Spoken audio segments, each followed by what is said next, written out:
পরিমণি কাণ্ডে চাকরি হারাচ্ছেন সাবেক এডিসি সাকলায়েন, তদন্তে যা পেয়েছে পুলিশ।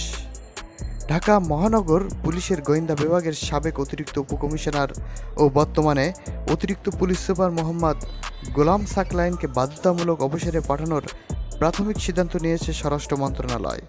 এ বিষয়ে বাংলাদেশ কর্ম কমিশনের মতামত চেয়েছেন তারা।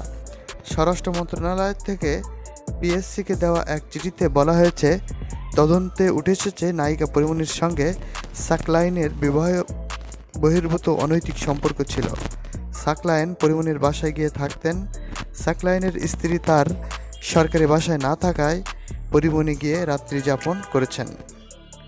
স্বরাষ্ট্র মন্ত্রণালয়ের জননিরাপত্তা বিভাগ থেকে 13 জুন পিএসসিকে চিঠি দেওয়া হয়। এতে বলা হয়, সরকারি কর্মচারী শৃঙ্খলা বিধিমালা 2018 অনুযায়ী অসদাচরণের কারণে সাকলায়েনকে গুরুদণ্ড হিসেবে চাকরি থেকে বাধ্যতামূলক অবসর প্রদানের প্রাথমিক সিদ্ধান্ত গৃহীত হয়েছে। দর্শক, স্বরাষ্ট্র মন্ত্রণালয়ের চিঠিতে বলা হয়, সাকলায়েন ডিবির গুলশান বিভাগ থাকার সময় নায়িকা পরিমণির সঙ্গে ঘটনাক্রমে তার দেখা হয় এবং যোগাযোগ শুরু হয়। এই ধারাবাহিকতায় তিনি নায়িকা পরিমণির বাসায় নিয়মিত রাত্রি যাপন শুরু করেন।